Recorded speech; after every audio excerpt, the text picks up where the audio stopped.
Sim, Jesus, nós te louvamos, nós te agradecemos por esse amor, porque em Cristo Jesus nós fomos resgatados, através do sangue do Cordeiro, nós somos lavados, redimidos, purificados, justificados. Pai, obrigado, nós te exaltamos e glorificamos pela obra que o Senhor construiu em Cristo, e porque estamos nesta obra, fazemos parte dela, somos parte do corpo, nós te exaltamos por isso, Pai. Pai, em nome de Jesus, eu quero aqui orar por todos esses pedidos, por todos os propósitos que foram colocados ao longo de todo o mês de janeiro aqui, neste vaso, neste vidro, e em nome de Jesus nós declaramos uma palavra de liberação sobre cada propósito colocado aqui. Pai, existem nomes de pessoas que precisam encontrar a Cristo Jesus, eu declaro que você é livre e liberto para encontrar a Cristo Jesus. Existem pessoas que colocaram propósitos no trabalho, de um contrato, de um projeto, e em nome de Jesus nós declaramos isso liberado agora, e em nome de Jesus, nos aspectos pessoais, familiar, nós declaramos saúde, vida, restauração, tudo aquilo que está descrito aqui, liberado em nome de Jesus. Amém. Espírito Santo, nos ajude, nos conduza nesse tempo, para que nós possamos compreender a Tua palavra, e ela possa transformar e edificar as nossas vidas, em nome do Senhor Jesus. Amém. Quero convidar você a se assentar, tomar aí o seu assento, ficar à vontade. Eu quero compartilhar um pensamento com você hoje, quero ser bastante breve aqui, quero abreviar o tempo. Quero começar lendo o Evangelho de Mateus,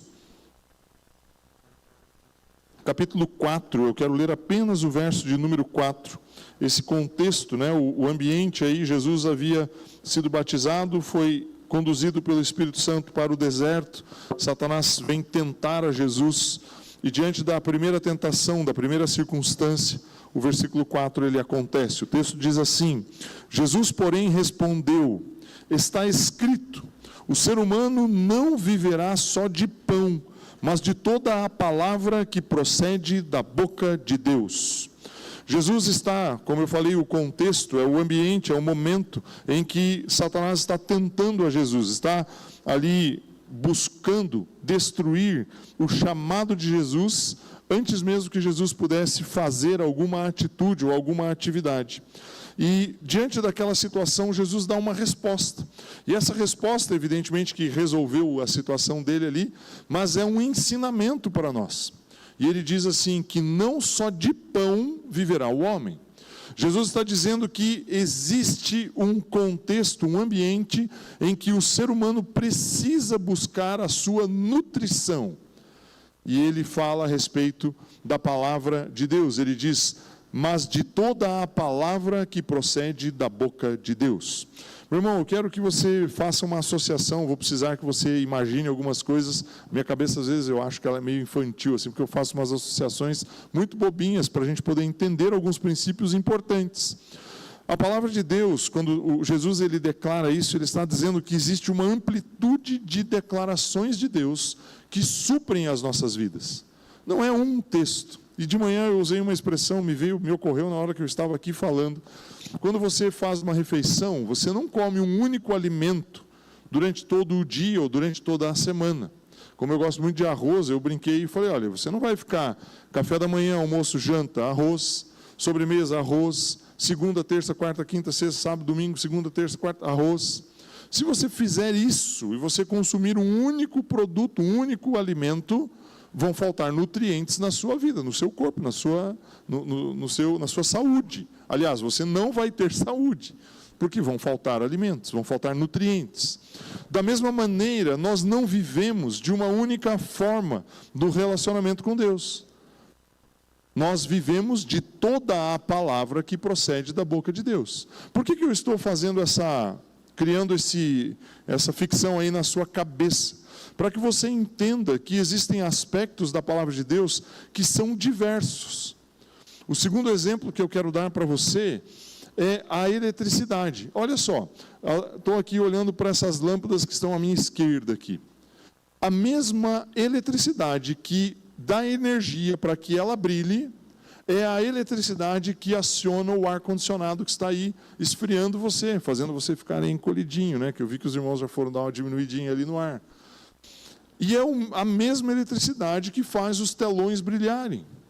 E é a mesma eletricidade que está refrescando, diminuindo a temperatura do suco, do refrigerante, da água que você vai tomar daqui a pouquinho ali na cantina. Você entende que existem várias formas, expressões diferentes, mas existe um elemento único que passa por esse processo e gera esse processo.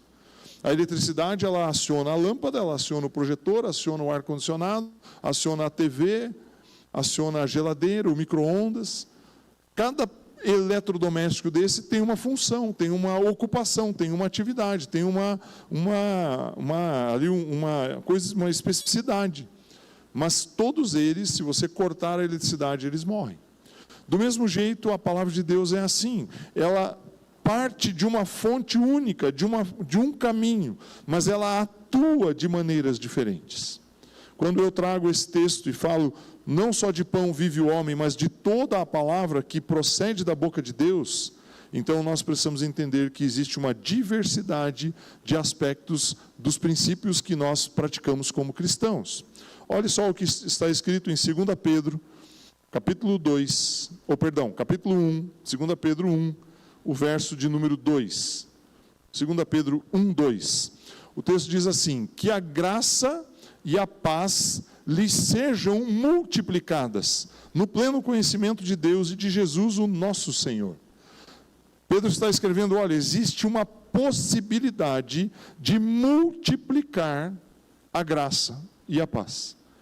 Existe uma possibilidade de multiplicar. Então, Pedro, eu estou fazendo um paralelo, eu não estou sobrepondo ou querendo complementar um texto com o outro, mas eu estou fazendo um paralelo nos dois. Jesus diz que o ser humano vive de toda a palavra que procede da boca de Deus. E Pedro ele diz assim, a graça ela pode ser multiplicada, ela pode ter uma variedade, ela pode ser não somente não é somente uma forma, uma maneira, ela é multiplicada, ela é múltipla. A graça e a paz, o texto diz ali. E eu quero hoje, com a graça de Deus aqui, com o favor de Deus, compartilhar um pensamento com você. Eu estou preparando um paninho de fundo aqui para colocar o meu pensamento, para que você entenda como Deus age através de um tema que está muito, sei lá, no ambiente aí, tecnológico, né, nas redes sociais, se fala muito dessa questão e se critica muito, né, que é a respeito da graça especificamente. Olhe só comigo João 3,16, o texto extremamente conhecido aí, você sabe, ele decora, eu espero que saiba, né? Porque Deus amou o mundo de tal maneira que deu o seu Filho unigênito, para que todo aquele que nele crê não pereça, mas tenha vida eterna. A expressão da graça de Deus se dá através da doação que ele proporcionou de Jesus para nos salvar. Graça é um sinônimo, é uma expressão de dar algo. Caris, né, do grego ali, a palavra caris. Não tem como você comprar a graça. Não tem como você falar para Jesus, ou falar para Deus, ou se colocar lá no seu quarto e dizer assim, não Deus, eu vou fazer uma oferta, vou ofertar R$1 milhão na igreja, vou fazer isso, vou fazer aquilo, vou orar, vou jejuar 3 dias por semana. Tudo que você tentar fazer, nada, absolutamente nada pode comprar aquilo que Deus te deu. Porque Ele deu por iniciativa dEle. Isso não tem preço, não tem valor monetário, não tem valor, não tem contrapartida de serviço que você possa dar a Ele, para que Ele possa te entregar mais ou menos. Quando Deus Ele entrega a Jesus, Ele dá a Jesus como um ato de amor, Ele está expressando graça. Da mesma forma, Jesus, quando Ele toma uma decisão, e Ele determina no seu coração, evidentemente, que Ele se entregaria na cruz, Ele está demonstrando graça. Da mesma maneira que o Deus Pai, quando envia o Espírito Santo, Jesus conversando com seus discípulos, Ele fala a respeito disso, é necessário que eu vá para que o Espírito seja derramado. Quando Deus nos dá o Espírito Santo, Ele está nos dando graça, através da graça. O que eu quero que você entenda é que a base que um cristão precisa para viver se chama graça. Só que, ultimamente, muitas igrejas têm criticado, eu tenho visto muito lixo aí na internet, né, rodando nas redes sociais, pessoas criticando, tem igreja que prega a hipergraça, porque lá pode fazer de tudo. Lá, são pessoas que não têm, talvez, uma compreensão completa dos aspectos da graça. A graça, ela não é uma manifestação única. Nós criamos um bordão, um chavão, uma expressão para dizer assim, a graça é isso, né? A graça é um favor imerecido. É um texto, na verdade, nós assumimos isso e declaramos isso para todos os lados. De fato, a graça é um favor imerecido, nós não merecemos ele. Nós somos pecadores. O Mauro acabou de fazer a oração aqui, durante a oração, o que o Mauro falou, olha, diga comigo, eu sou um pecador, nós reconhecemos isso. E ao reconhecermos que somos falhos, entendemos que precisamos de algo que nós não temos capacidade de obter por nós mesmos, apenas recebendo. E finalizando aqui esse processo da introdução, depois eu tenho só 2 pontos. Leia comigo João, capítulo 1, verso 12. Talvez esse seja um dos textos que eu mais leio e coloco, se eu fosse fazer um catalogado das minhas mensagens, João 1,12. O texto diz assim, mas a todos quantos o receberam, deu-lhes o poder de serem feitos filhos de Deus, a saber, aos que creem no seu nome. João está dizendo aqui a respeito de Jesus, que nós precisamos, para alcançar a filiação, para nos tornarmos filhos, é necessário receber a Jesus Cristo. Mas a todos quanto o receberam, deu-lhes o poder, e o poder aqui não é força, não é capacidade de levantar um grande peso, não é força. A palavra poder aqui é direito, é de poder no sentido de possibilidade, de ser possível. Quando nós recebemos a Jesus, é possível que nos tornemos filhos de Deus. Essa é a expressão, esse é o sentido. Então, da mesma forma, da mesma maneira, eu estou aqui fazendo um paralelo com o receber a Cristo. Não existe outra forma de você acessar a graça que não seja recebendo. Você precisa receber a graça na sua vida, não tem outra forma. Na verdade, graça, a gente usa essa expressão, usa a palavra, mas graça é Jesus Cristo. Deus amou o mundo que deu. A doação é Jesus. Jesus é a doação. O texto de João aqui, ele vai dizer que acho que um pouquinho mais para frente, que Jesus era cheio de graça e verdade. Verso 16 aqui, porque todos nós temos recebido da sua plenitude, da plenitude de Cristo, a graça sobre graça. Porque a lei foi dada por meio de Moisés, a graça e a verdade vieram por meio de Jesus Cristo. Então não existe outra maneira de você acessar graça que não seja você entregando a sua vida a Jesus. E ele é uma expressão da graça, ele é a personificação da graça, porque ele foi doado por Cristo para nós. Doado por Deus para nós, para nossa salvação. E aí, a partir desse entendimento, você sabe que eu estou construindo um pensamento aqui com você, onde eu estou estruturando que o poder de Deus, ele é, como eu dei o exemplo da eletricidade, né? Ele é único, mas ele se manifesta de maneiras diversas. Com a graça não é diferente. E eu quero começar hoje, né? Estou aqui começando hoje, de manhã uma das irmãs falou assim, olha, isso é um estudo, não é uma pregação, e realmente um estudo, talvez essa seja a expressão melhor, onde você vai entender alguns aspectos, não todos, evidentemente, eu não tenho a pretensão de chegar aqui e dizer assim, não, eu vou te dar todos os aspectos da graça, em hipótese alguma, né? Nós não temos como ter essa capacidade, mas alguns aspectos da graça de Deus, e hoje eu quero abordar 2 deles. Provavelmente, numa outra ocasião, mais para frente, eu vou abordar outros 3, para poder finalizar pelo menos 5, talvez mais um ali, ou 6. Vamos ver aí como as coisas vão caminhar e vamos dividir as mensagens. Então, você entendeu, pelos meus exemplos infantis aqui, que a eletricidade é única e ela se manifesta de várias maneiras, e que você não pode ficar se alimentando de uma única fonte de alimento. Isso pode causar um transtorno, uma deficiência alimentar em você. E aí, então, nós precisamos entender que a graça, ela tem várias expressões, e eu vou abordar as 2 primeiras aqui com você. Vá comigo para Romanos, capítulo 5, verso de número 17. Romanos 5, 17. Quero ler o 17 e o 18. E o texto diz assim: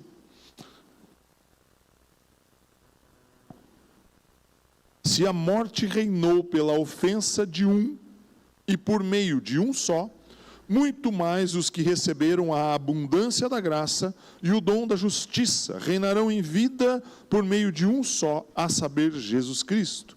Portanto, assim como por uma só ofensa veio o juízo sobre todos os seres humanos para a condenação, assim também, por um só ato de justiça, veio a graça sobre todos para a justificação que dá vida, que nos dá a vida.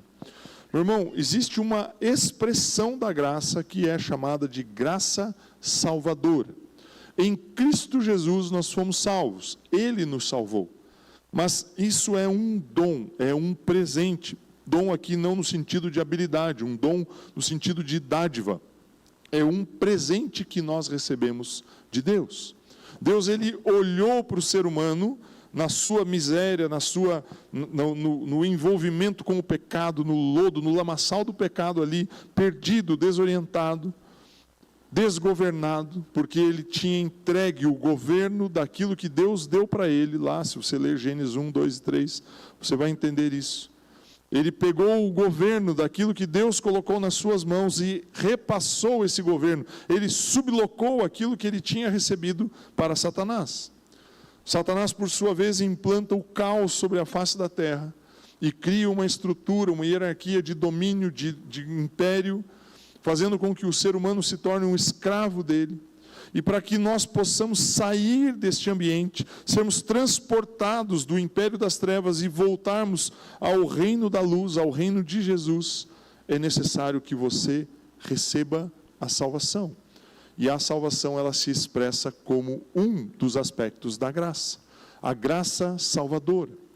Todos vocês que já aceitaram a Jesus, Mauro fez a oração aqui, todos nós que já decidimos um dia por Cristo Jesus, já tomamos uma decisão, nós temos acesso, direito, temos como chegar a receber esta graça. Olha só o que diz em Efésios, capítulo 2, os versos 8 e 9. Efésios 2, 8. Porque pela graça vocês são salvos, mediante a fé. Isso não vem de vocês, é um dom de Deus, não de obras, para que ninguém se glorie. Meu irmão, você tem o privilégio de receber algo de Deus que Ele nos dá gratuitamente. E aí eu vou fazer um ponto aqui, assim, colocar uma frase aqui para você. A bondade de Deus, aquilo que Ele nos dá, não depende do que nós fazemos, depende da bondade dEle. É a bondade dEle que nos beneficia, não é a sua atitude. Paulo escreve isso, eu não sei como explicar de uma maneira mais simples, porque pela graça vocês são salvos mediante a fé, e isso não vem de vocês. Paulo está dizendo assim, pare de achar que é você que alcança. Pare de achar que se você subir o monte, descer o monte, ajoelhar, orar, chorar, derramar lágrimas, dar 3 pulinhos para frente, 3 pulinhos para trás, não é isso que vai fazer com que você alcance salvação, que você alcance a graça. O texto diz, porque pela graça vocês são salvos mediante a fé. E aqui, um pequeno parênteses, quando ele expressa a palavra fé, ele está dizendo que nós precisamos receber. E aí eu volto e conecto com João 1:12. A fé é o canal, a fé é o meio pelo qual você recebe aquilo que Deus está te dando. Deus está dando a você. Você precisa receber. Imagine-se dentro de uma situação, outro dia aconteceu isso comigo, eu estava aqui no prédio do lado, não lembro, faz um tempinho já, estava ali na sala fazendo alguma coisa, e aí tinha uns irmãos ali, eles saíram, encostaram a porta e bateram o portão lá, e eu estava sem a chave. Fiquei preso ali. Achei um outro jeito de sair, né? Pulei o muro, era mais fácil. Mas vamos dizer que eu estou preso lá dentro. Fiquei preso. Estou preso lá. E aí eu encontro uma chave, não tem nenhuma chave aqui comigo. Encontro uma chave que poderia abrir o portão. De quem é a decisão de sair dali de dentro? Se eu tenho a chave na mão, eu não preciso ligar para ninguém, eu não preciso pular o muro, eu posso ir no portão e sair. O que eu estou te exemplificando aqui é, você recebe a graça, Você tem direito, a chave está na sua mão, você precisa aceitar a Jesus, e isso é mediante a fé. Ah, Ivo, mas eu não preciso. Não, você não precisa nada, você precisa crer. Comece por aí, e aí você recebe a salvação, a graça salvadora. Eu estou falando aqui a respeito dos aspectos da graça, a graça salvadora. No texto de João 1,12, ele vai dizer que a plenitude daquilo que Deus fez vem sobre as nossas vidas.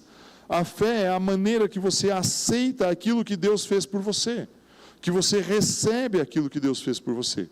Deus, ele nos salvou pela graça, ele não espera que nós trabalhemos para receber algo dele, mas nós trabalhamos e fazemos tudo o que fazemos por gratidão a ele, por aquilo que ele fez por nós. Irmão, eu falei de manhã, eu usei essa expressão. A ordem dos tratores altera o viaduto aqui. Ou quem é matemático, a ordem dos fatores altera o produto. É que eu não gosto muito de matemática, eu prefiro usar os tratores e o viaduto do que os fatores e o produto. A ordem dos tratores altera o viaduto. Você serve a Cristo Jesus, ou serve a igreja, não para receber algo de Deus. Você serve porque você já recebeu. Ele te deu gratuitamente. E aí você entende isso e fala, meu irmão, eu creio que aquilo que Deus fez transformou a minha vida. Eu vou dizimar, eu vou ofertar, eu vou vir trabalhar, vou vir me voluntariar aqui em alguma atividade, eu vou apoiar os irmãos, eu vou me envolver, por gratidão. Então, o primeiro aspecto que eu abordei com você aqui, a diversidade da manifestação de Deus, a graça salvadora. O segundo aspecto é muito importante, e é uma fonte de muita discórdia, muita controvérsia nesse planeta afora.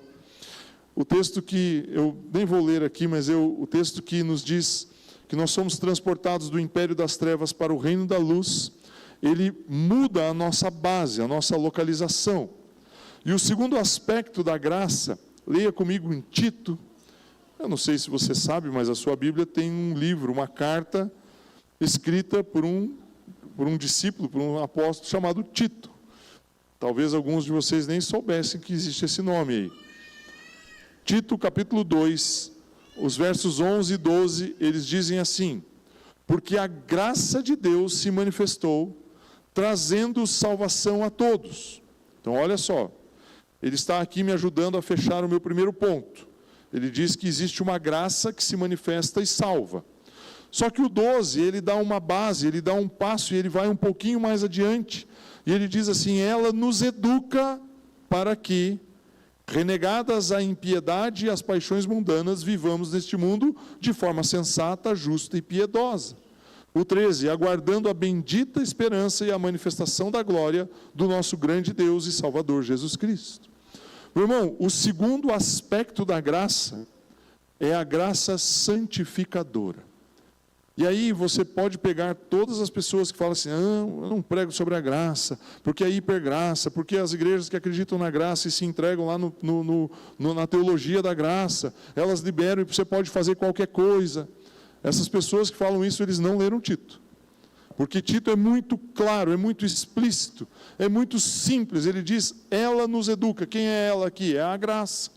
E, meu irmão, educar, vamos lá, né? Eu trabalhei, fui professor, dei aula. Educar é você construir para que a pessoa possa ter uma autonomia. É você pegar uma criança de 6, 7 anos, começar a explicar para ela os números, número 1, número 2, número 3. Depois de explicar os números, fazer teoriazinhas ali, soma 1 mais 1, aqui se eu junto 2 tem quanto? Dá 2, se eu junto 2 já dá 2, né? Se eu juntar esse com aquele dá quanto? Dá 2. Você vai construindo. A educação, o ensino aqui, ele nos constrói, né, constrói o pensamento ao ponto de quando aquela criança que tinha 6, 7 anos, tiver 14, 15, 16 anos, ela vai para um negócio, para um abatedouro, né, chamado vestibular. Eu chamo de abatedouro, porque vai lá só para desanimar eles, né? E ele tem ali capacidade de fazer contas complexas. Você entende o que eu quero te dizer? A educação, a palavra educa aqui é uma palavra que traz no seu sentido original a construção, algo que edifica, que constrói. A graça, ela nos educa para que nós reneguemos aquilo que é impróprio para um cristão viver, ou a expressão do texto, as paixões mundanas. Vivamos neste mundo de forma sensata, justa e piedosa. Então, se você vê alguém falando, não, eu estou na graça, eu faço o que eu quiser. Não faz o que quiser. Porque a graça, ela te capacita para a santificação. Isso é padrão, é base. Ah, mas eu estou na graça. Se eu fizer aqui, onde abundou a graça, onde abundou o pecado, superabundou a graça. Meu irmão, esse ser humano que pensa assim, ele está em desgraça. E lembre que des é um prefixo de negação. Está sem graça. Para ser bem explícito com você. A graça, ela tem um poder, uma força de nos transformar. O problema é que o ser humano, ele quer ser transformado pelo condicionamento, pelo pensamento, pela repetição. De manhã eu compartilhei, em 2008, eu fiz uma viagem para fora do país a trabalho. Nós fomos num grupo de umas 7, 8 pessoas, e nesse grupo tinha uma das pessoas que tinha morado nesse país para onde nós fomos. Ele morou lá há muito tempo, trabalhando na própria empresa que nós estávamos, voltou para o Brasil e naquela ocasião ele acabou indo junto. O que para nós foi bem bacana porque ele conhecia muito do ambiente, da cultura, do idioma e tudo mais. E aí nós entramos num restaurante para jantarmos. Tinha uma mesa, assim, eu lembro como se fosse hoje. Ficou à minha direita, assim, um casal, 2 casais, um de frente para o outro ali na mesa. E embaixo da mesa, sentado, um pastor alemão enorme. Falei, rapaz, como é que o cara traz um cachorro para dentro do restaurante? Desse tamanho. E o pior não era isso, né? O cachorro ali, tudo bem. O garçom passa com uma bandeja de comida na frente do cachorro. O cachorro ali deitado, completamente deitado, a cabeça em cima das patas, sossegado, tranquilo.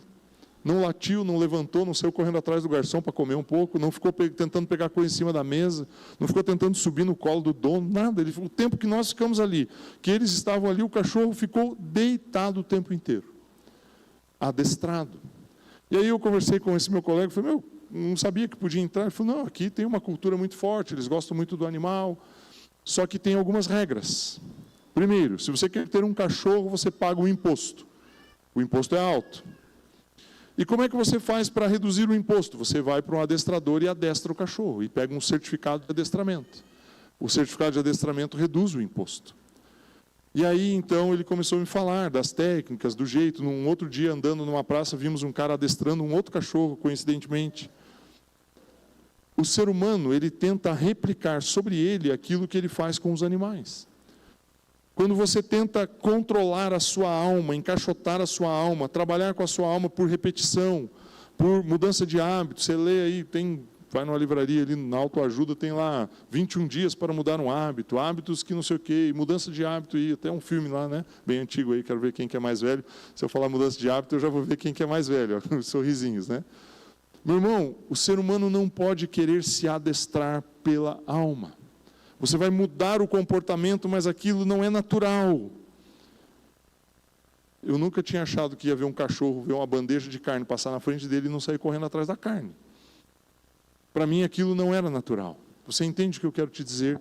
O que eu estou expressando para você aqui, o que eu estou tentando fazer com que você entenda, é que a graça, ela nos forma, ela nos fortalece, para que nós possamos vencer as paixões mundanas.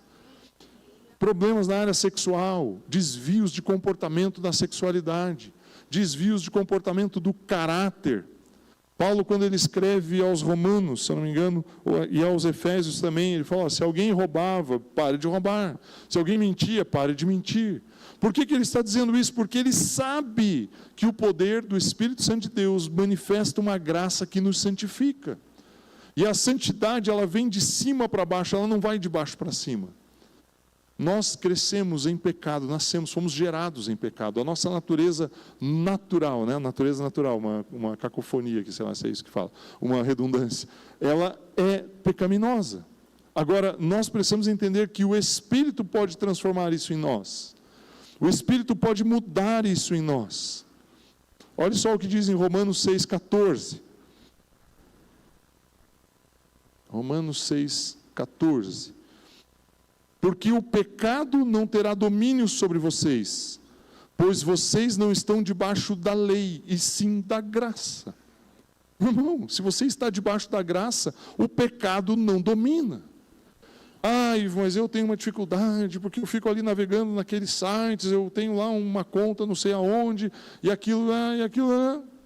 Meu irmão, você está tentando condicionar a sua vida a partir de algo que é semelhante à lei de comportamento. Você não está usufruindo da graça, porque a graça ela santifica. Paulo ele escreve, ele diz: porque o pecado não terá domínio sobre vocês. Por que o pecado não nos domina? Porque você não está debaixo da lei, mas você está debaixo da graça. A graça é o único meio pelo qual você consegue se libertar do pecado. E se você não se libertou do pecado, é porque você não experimentou a graça. E aí não saia por aí falando, ou não deixe que as pessoas falem para você: ah, mas a sua igreja prega a graça, lá pode tudo. Pode tudo que a palavra de Deus diz que nós podemos. E se a palavra de Deus diz que nós podemos, debaixo da graça, sermos santificados, nós podemos isso. Sermos santificados debaixo da graça. Mais um texto aqui só para você entender um pouco melhor esse conceito. Judas, também não sei se você sabia, mas tem uma carta aí escrita por Judas na sua Bíblia, que só tem um capítulo, então não tem como falar Judas. Bom, posso falar Judas 1:5, né? 1:4, perdão. 1:4. Então, Judas, capítulo 1, só tem um capítulo, versículo de número 4. Pois, olha só o que Judas escreve, meu irmão. Pois certos indivíduos, cuja sentença de condenação foi promulgada há muito tempo, se infiltraram no meio de vocês sem serem notados. São pessoas ímpias, não são crentes, não são cristãos, são ímpios, que transformam em libertinagem a graça do nosso Deus e negam o nosso único soberano e Senhor Jesus Cristo. Você entende que quem deturpa o conceito da graça é uma pessoa que não conheceu a Cristo Jesus. Ah, eu posso tudo. Se você pode tudo aquilo que a palavra diz que você pode. Você não pode tudo o que você quer. É diferente. Porque a pessoa fica no ambiente da alma, querendo fazer com que a alma se adapte àquilo que é espiritual. Então, a graça, ela se manifesta nessas duas formas, nessas duas maneiras. Primeiro, a graça salvadora. Segundo, a graça santificadora. A graça salvadora, ela te tira do império das trevas e te dá uma nova vida. Você tem uma vida nova em Cristo Jesus, porque você foi tocado por uma graça chamada graça salvadora. E a graça santificadora te ensina como você deve viver essa vida. São complementares. Tem muitos e muitos e muitos cristãos, infelizmente, que acessam a graça salvadora e param nela. E aí continuam vivendo uma vida como se não tivesse recebido a Cristo Jesus. Desleixados da sua santidade, desleixados do seu comportamento, misturando as coisas, se envolvendo com pessoas, cometendo atos ilícitos, do ponto de vista de todas as ordens, sexual, como eu citei aqui, ou nos negócios, no caráter, na mentira, no engano, porque são pessoas que não conseguiram experimentar a graça santificadora, a graça que Deus transformou, que tem potencial de transformar a vida deles. Eu oro, a minha oração, o meu pedido, o meu clamor diante de Deus para toda a igreja, Comunhão Cristã Aba aqui em Maringá, a nossa igreja, as nossas vidas, a sua família, é que você possa experimentar em 2025 todos os aspectos da graça. Que você possa experimentar a salvação, a santificação e todos os outros que nós vamos trazer na próxima semana. Que isso possa ser uma verdade, uma realidade que aconteça no seu dia a dia. Que você veja isso dentro da sua casa, com a sua família, com seus filhos, com seus pais, com seus irmãos, com a sua esposa, no seu trabalho. Que isso seja uma expressão real e verdadeira para você. O tema do ano, nós colocamos no vídeo ali, a ascensão, o ano da ascensão. Ascender é subir, é elevar-se. O texto é, dispõe-te, né? Levante-se e resplandeça. Você só vai resplandecer quando você receber a graça salvadora, a graça santificadora. O cristão que não recebe a graça santificadora é como se ele fosse esse vaso aqui de vidro, mas ele estivesse todo sujo, cheio de poeira. E aí eu coloco uma lâmpada dentro dele. A lâmpada vai brilhar? Sim ou não? Não, a lâmpada vai brilhar lá dentro, mas ela não vai refletir a luz. Levante-se, disponha-te e resplandeça. dispor-se e resplandecer. Somente é possível quando você acessa salvação e santificação. E a salvação e santificação só são possíveis quando recebemos isso através do poder de Deus em nós, através da graça que é manifestada em nós. Não é o que eu faço na verdade é uma consequência daquilo que eu recebo. Se eu deixo que o poder de Deus entre na minha vida, a manifestação da palavra de Deus, encharcado da palavra, em comunhão com o Espírito Santo, isso vai refletir em um comportamento. Você não muda o comportamento enquanto você não recebe a graça que salva e a graça que santifica. O comportamento ele só muda com o poder de Deus sobre a sua vida. E aí você tem a possibilidade de ter uma mudança no seu comportamento. Daí entra os aspectos, não vou repetir aqui, mas você só muda a partir desta forma. Amém? Os irmãos do louvor, por gentileza, quero pedir que você... Olha, que eu estou me dedicando aqui, irmão. Brincando, porque nós estávamos falando do tempo, né? De manhã, eu falei mais de 50 minutos e eu não queria tornar tão longo o período agora à noite. E eu gostaria de pedir para que você ficasse em pé. O grupo de serviço, com os irmãos ali que vão servir a ceia, por gentileza. Se puderem já vir aqui para frente, poderem se posicionar. Eu quero, antes de nós fazermos a ceia, aproveitar que você se levantou aí. Quero que você feche os seus olhos por um instante. Pai, nós queremos te exaltar, glorificar o teu santo nome, declarar a sua grandeza e o seu poder. Pai, em nome de Jesus, eu quero te pedir agora que através do teu Santo Espírito, o Senhor nos capacite a entender no nosso espírito, a receber no nosso espírito a graça salvadora e a graça santificadora. Pai, existe uma possibilidade, existe uma maneira, existe uma forma de sermos tocados, de sermos alcançados. E isso só pode acontecer através daquilo que o Senhor nos dá.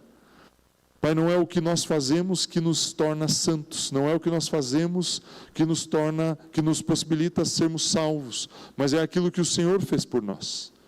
Diante desse conceito, diante dessa forma, dessa maneira de pensar, eu quero te pedir, Espírito Santo, que o Senhor nos capacite ao termos fé suficiente para alcançarmos salvação e santificação, para que o Espírito Santo coloque em nosso coração a graça que nos santifica.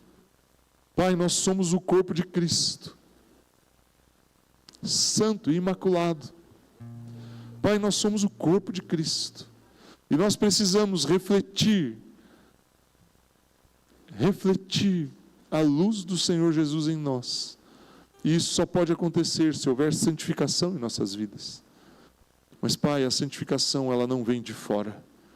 Ela vem de dentro, através do Espírito Santo que se manifesta em nós. E existe uma forma, uma graça que nos purifica, que nos educa, que nos salva, que nos transforma. Uma graça que muda as nossas vidas. Uma graça que entra em nós e nos faz sermos diferentes. Nos causa transformação. Muda o que nós pensamos e o que nós fazemos. Muda o que nós falamos e o que nós sentimos. Muda como nós vemos as pessoas, como nós vemos o nosso chamado, como nós vemos o nosso trabalho. Pai, aquilo que está em nós, que vem até nós, através da tua graça, do teu favor, do teu poder, da tua força, que isso possa se manifestar em nós. Pai, Paulo orou pela igreja de Efésios, pedindo para que eles pudessem experimentar a altura, a profundidade, a largura, o comprimento, todos os aspectos do amor de Deus, porque isso transforma as nossas vidas. A experiência do amor, recebermos o amor do Pai em nós, pode fazer com que nós venhamos a refletir a santidade do Senhor. Pai, que a graça santificadora seja uma marca das nossas vidas, que nós possamos usufruir deste aspecto, que nós tenhamos a coragem de recebê-lo, e ao recebê-lo, que nós tenhamos a coragem de tomar as atitudes corretas. Pai, que a salvação se manifeste em nós. Pai, se entendermos quem somos em Cristo Jesus, temos a convicção e a certeza da salvação nos nossos corações, isso irá transformar o nosso ambiente, as nossas vidas, a nossa família, a nossa casa, a nossa vida, o nosso eu. Em nome de Jesus, eu te peço isso, Espírito Santo, que o Senhor possa tocar na vida dos meus irmãos, com este entendimento, que eles recebam isso em seu espírito. Não há necessidade de compreender na mente, na alma, mas que eles possam receber no Espírito. E o Espírito Santo de Deus, guiando o nosso espírito, nos conduza a viver uma vida de santidade, trazida pelo Espírito Santo em nós. Não por aquilo que fazemos, não pelas práticas humanas, mas pelo poder de Deus em nossas vidas. Porque isso sim é transformador e é definitivo. Em nome do Senhor Jesus. Amém. Sei que você está em pé. Quero ler Mateus capítulo 26, verso de número 26, onde a palavra de Deus diz assim, que enquanto comiam, Jesus pegou um pão e abençoando-o, o partiu e deu aos discípulos, dizendo: tomem, comam, isto é o meu corpo. A seguir Jesus pegou um cálice e tendo dado graças, o deu aos seus discípulos, dizendo: bebam todos dele, porque isto é o meu sangue, o sangue da aliança, derramado em favor de muitos, para a remissão de pecados. E digo a vocês que desta hora em diante nunca mais beberei deste fruto da videira, até aquele dia em que beberei com vocês o vinho novo no reino de meu Pai. Meu irmão, se existe uma coisa importante que nós fazemos como cristãos, é ter esse tempo de ceia. Que você possa ter consciência de que ao tomar esse pedacinho de pão e esse cálicezinho de suco, e você ingerir ele, isso vai se ligar, vai entrar em você, vai se conectar nas suas células aí, vai nutrir você. É uma simbologia, é um símbolo de que Cristo Jesus está em você através do Espírito Santo de Deus. O sangue do Cordeiro derramado sobre você remiu os seus pecados. Jesus fala isso. O sangue da aliança que é para a remissão de pecados. O sangue do Cordeiro nos tornou um com o Pai. É como se nós fôssemos adotados por Ele e tivéssemos o nosso DNA transformado. E se hoje eu coletasse o meu sangue, teria o sangue do Pai no meu sangue. Ele transformou a minha vida. Ele transformou a sua vida. Ele tem capacidade e poder para transformar a vida de todos aqueles que o recebem. E que você possa tomar a ceia com essa consciência. Ceia não é um momento para você chorar, ficar triste, ficar aí macambuzo, bicudo, olhar para baixo, ficar pensativo. Não, é um momento em que você celebra o fato de que você é um com Ele, Ele está em você, você está nele, como a oração que Jesus fez lá em João capítulo 17, e o Espírito Santo habita em você. Nós somos um só corpo com Cristo. E ao tomar a ceia hoje, eu declaro e eu libero sobre a sua vida cura no seu físico, saúde sobre você, saúde sobre a sua alma. Se existe algo que está entristecendo você, que está deixando você chateado, abatido, se existe algo que alguém te falou ou que alguém fez para você, que te deixou abatido na sua alma, eu te digo, hoje você levanta e resplandece. A sua alma se anima, se alegra, se fortalece. Hoje é dia de você revigorar a sua força. O Espírito Santo de Deus, o dunamis de Deus está neste lugar e Ele fortalece você. Eu tenho certeza e convicção disso. Creia dessa forma. Mas eu não entendo. Não entenda mesmo, não deixe para entender. Quando nós entendemos, nós racionalizamos. Receba isso. Receba no seu espírito. Que você possa tomar a ceia de uma maneira a entender que Ele está em você, você está nele, vocês são um, em nome de Jesus. Pai, nós abençoamos esses elementos, abençoamos esse suco, esse pão. E Pai, nós te agradecemos por aquilo que Cristo Jesus fez por nós. Te louvamos porque somos um contigo, porque Cristo Jesus um dia decidiu entregar a sua vida naquela cruz. Obrigado, Jesus, por aquilo que o Senhor fez por nós. Obrigado, Pai, por nos amar e enviar seu Filho. Obrigado, Espírito Santo, por nos consolar, nos confortar, nos animar, nos incentivar, nos orientar, nos guiar em todo o tempo. Obrigado, Espírito Santo, pelo seu amor e pelo seu poder derramado aqui nos nossos corações. E que hoje nós possamos celebrar este momento com alegria nos nossos corações, em nome de Jesus. Amém. Vem aqui até a frente, eu coloco sempre uma única regra: não tome a ceia sozinho, você é corpo, você é uma célula, você é uma parte do corpo e você precisa estar conectado com alguém. Então tome a ceia com alguém. ore junto com essa pessoa. Não precisa ser muitas pessoas, faça uma rodinha pequena aí, 4, 5, 6 pessoas, faça uma oração de gratidão e abrace essas pessoas depois, sabendo que você é um com elas. Amém? Pode vir aqui à frente, fique à vontade, o louvor vai nos conduzir aqui. Amém?